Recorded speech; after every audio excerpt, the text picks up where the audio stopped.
is the pursuit of absolute truth. Physics looks at the most basic questions in all of human history and has the audacity to believe that it can and will solve these questions. It started simply when the first humans looked to the heavens, through Galileo and his Leaning Tower of Pisa experiments, through Newton and his classical framework, to Einstein and his relativity, to today's notion that infinitesimally small strings make up everything we see. Physics is also the most basic and probably the most important science. All other sciences are determined by physics, and while it may be hard to describe a tornado by the individual atoms inside the tornado, it can be done, and it is these atoms that ultimately determine the macroscopic effects of the tornado. Even when talking about brain chemistry, we must realize the reason neurotransmitters do what they do is because of chemical properties. But those chemical properties rise from James Clerk Maxwell's theory of electromagnetism. Undoubtedly, physics is the groundwork for our understanding of the world around us. Without the other sciences, we would still have physics, but without physics, we would have nothing. Physics, though, is also the most difficult of sciences. In fact, we don't know if we are advanced enough to comprehend all of the cosmic truths out there. If you don't believe how tough physics can be, how about this? Why does time move forward? All we really know is that it does. But look at the evidence that says it shouldn't. Every other dimension has two sides to it: left, right, up, down, forward, and backward. On top of that, no mathematical theory treats time any differently in forward or reverse. Just think about the motion of a projectile. It could go up or down, and you wouldn't know whether it was going forward or backwards in time. Even Einstein's vaunted theories of relativity show no reason why time could only move in one direction. To this day, even, no one knows why this is. This is what is so intriguing about physics.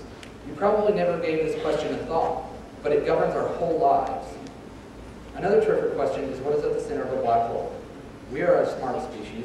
We put a man on the moon and cured diseases and now enjoy an unprecedented level of prosperity. But despite our successes, we cannot answer this question. Every theory we now have breaks it down at this level.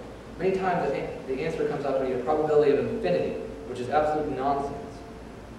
If you still find these to be trivial questions, here's one more. What are space and time? Physics today has absolutely no clue. Are they universally the same? Do they even exist, or are they constructs we use to help ourselves explain the universe around us? Some new fringe theories point to the idea that space and time may have even more basic constituents, which means that somewhere there does not exist time or even space. I mean, try imagining a place, if you can even call it that, without space or time. We all take these things for granted, but really we are lucky that our universe turned out in such a specific way. A few simple tweaks in some cosmological constants would render a universe quite different from our own. For example, if the strong nuclear force was only a little weaker, atoms would never be able to form, and the complexity that we see around us would be impossible to create. Our cosmic luck really inspires you to think about God, and maybe that's why so many physicists are religious.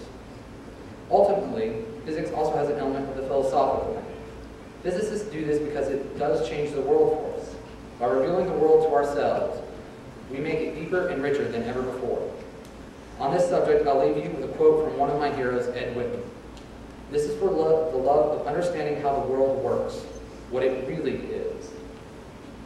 I also firmly believe and deeply care about accepting oneself. Personally, I embody quite a high school stereotype paradox. On one hand, I play football and could be considered a jock. But on the other, I wish to double major in physics and mathematics and earn a PhD in both. One is completely physical and the other completely mental. They really are quite opposite one another.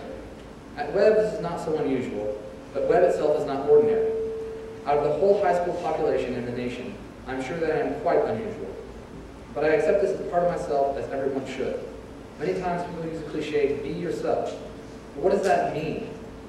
This great big idea cannot and should not be explained in 2 words. That would be like trying to fit a Van Gogh on a stand. All the beauty is lost in the reduction. Rather, this idea means to accept all of yourself, the good and the bad. If we didn't, we would never know who we are, and we would never be able to change and grow. After reading Fifth Business for English AP, I believe that we all have a problem similar to that of the protagonist, Dustin Ramsey. We all don't accept at least one part of ourselves. We push away some part of ourselves that we think the rest of the world wouldn't like.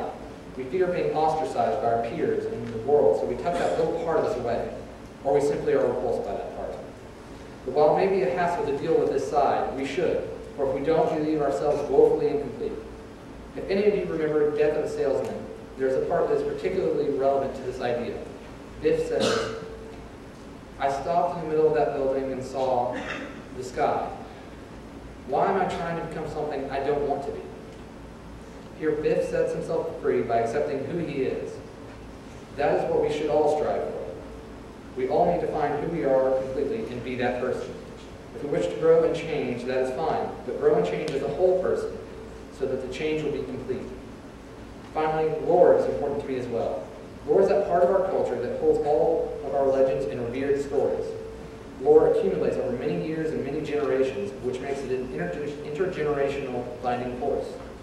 At Webb even, we have our own lore. In fact, I accidentally contributed to Webb lore as a sophomore when I delivered my first chapter class.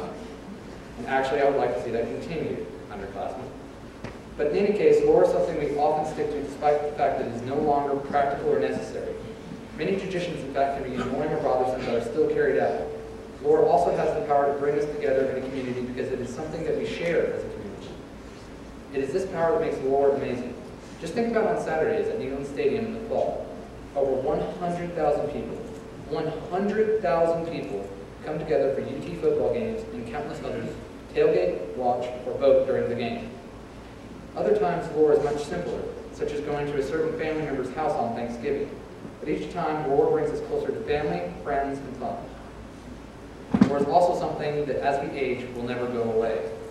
In fact, as we grow, our own knowledge of lore only builds on itself and becomes richer and deeper.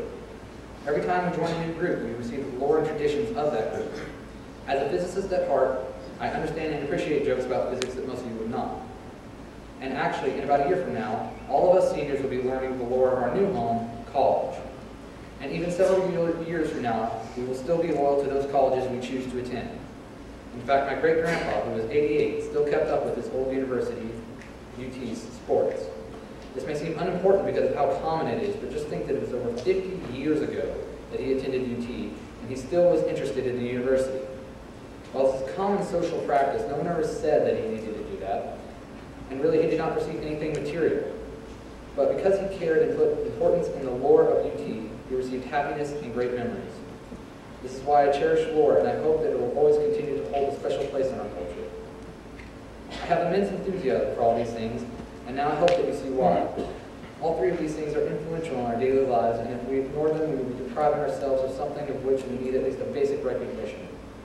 Therefore, I hope that you will think on these things and how they could and have changed our lives.